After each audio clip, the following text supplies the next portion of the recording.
As we have heard today, there are numerous concerns related to so-called environmental, social, and governance policies being indoctrinated into accounts by woke asset managers. Today's hearing will help us better understand what Congress can do to ensure that activist stakeholders will not encourage woke corporate activism. When you say I'm anti-woke, when you talk about wokeness, you're saying I'm anti-black, and I don't want black people to speak up for themselves. I don't want equality and justice for black folks. So I say to those that say wokeness, wokeness, wokeness, we're anti-woke. This is not wokeness, what we talked about in here. And you should be on the side of folks who are woke, because we're saying no more oppression against our community. Missouri Congresswoman Cori Bush gives an explainer to every single Republican who simply cannot define a word they use with a broad, irresponsible stroke, including their loyal followers.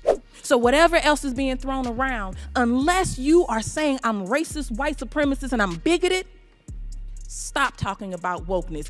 And you can't tell me that I'm wrong, because I'm from the very movement where this came about. Don't let a fascist tell you what being woke means. Incredibly strong, but they'll still try. It's not easy to define it succinctly. You know, it's that song, Greg, where it's like, you think this song is about Carly you? Simon, You're So Vain? Right.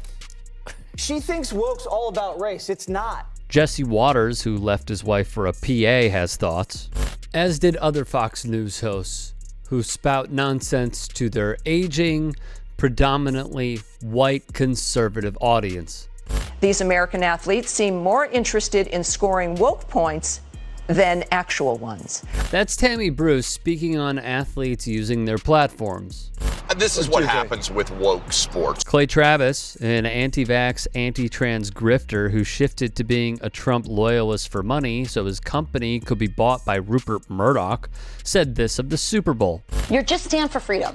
Will Aaron Rodgers be like that? I don't know. He's a little bit woke. Rachel Camps Duffy did her part in saying, "Ooh, pick me," to the bosses with this rhetoric.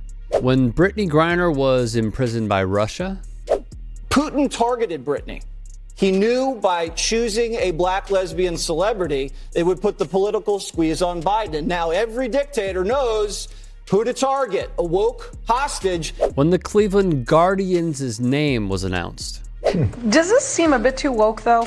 when Olympian hammer thrower Gwen Berry protested, She's a phony, she's a fake, she's a fraud, and she went woke to cash in. when NASCAR banned the Confederate flag, What's going on with the wokeification of NASCAR?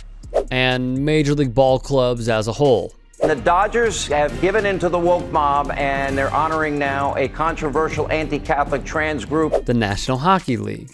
So, of all professional sports, the NHL, hockey probably has the most conservative fan base. And owners.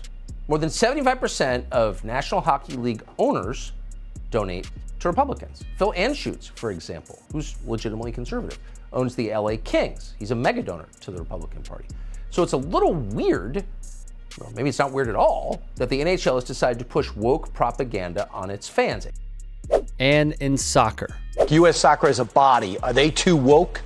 After athletes protested, they continued to intentionally misuse it because their audience loves it. Woke, which has a long history in black culture, was propelled into the mainstream in 2014 by activists protesting after Michael Brown, a black teenager, was shot and killed by police in Ferguson, Missouri.